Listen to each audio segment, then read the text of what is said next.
Let me tell you a short story. I entered university very late. I think it took me over 12 years for me to enter the university after secondary school. Yes, you heard that right. Over 12 years.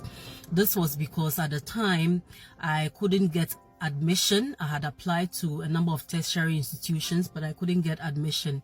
So instead of just waiting, I got some certificates, and then by the grace of God, I got the opportunity to work in the media at the time.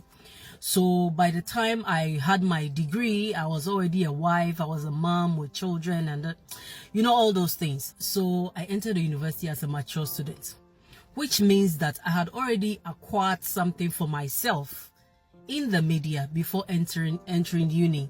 So, I mean, if you say I had a name, if I can put it that way, but I entered uni, and after uni you have to do your national service, and I also got an opportunity at a very good organization, Newmont, to do my national service.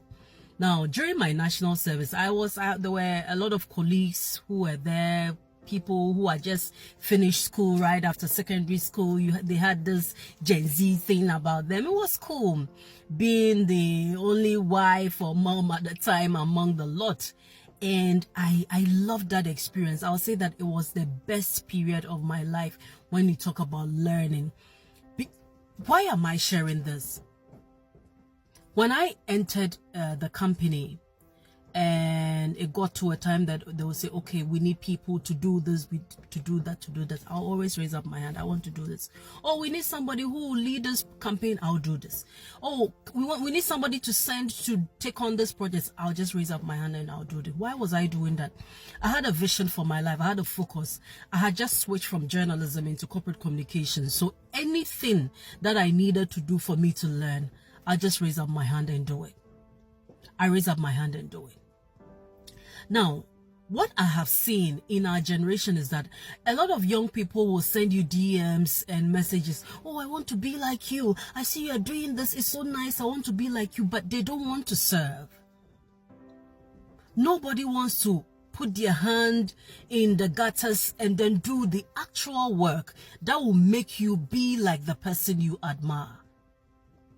Greatness, the people you so admire, there's people who are so great all over that you see, they have spent years and years and years of honing their skills, learning. While you sleep, they are up, they are doing the things that they need to do to be somewhere, and they have done that over a long period. And what you are seeing, what you see on social media or what people show you is just a snippet of what goes on behind the scenes. We've entered a new month.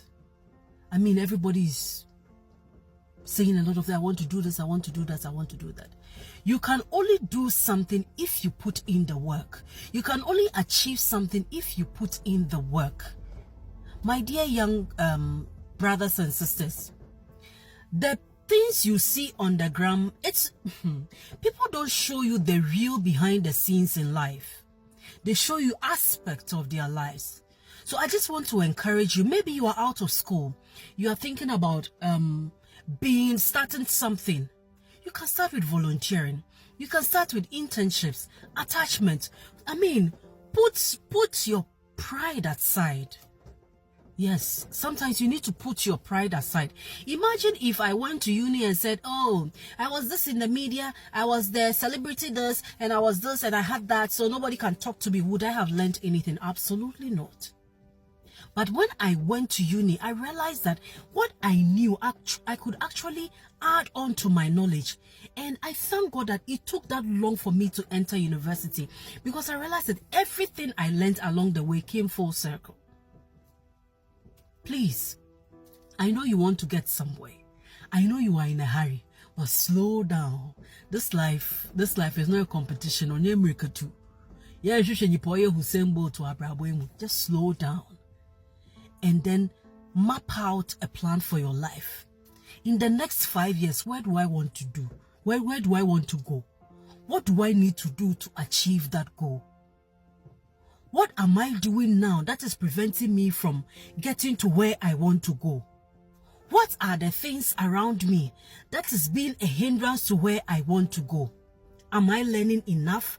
Have I put myself in a position where if an opportunity should come right now, I'll be the best fit for that? You go on LinkedIn, everybody say, oh, I want this job, but have you learned for it? Have you gathered that education for it? Social media is a tool. These are phones we use, are tools. Use it wisely. Use your time wisely. Make the right connections. Social media, I have made a lot of fabulous connections. Outside of social media, there is friendship. Please. And when somebody opens their life to you and they allow you to come into their circle, don't disrespect that. Honor, respect, service, humility, it will take you far in this life.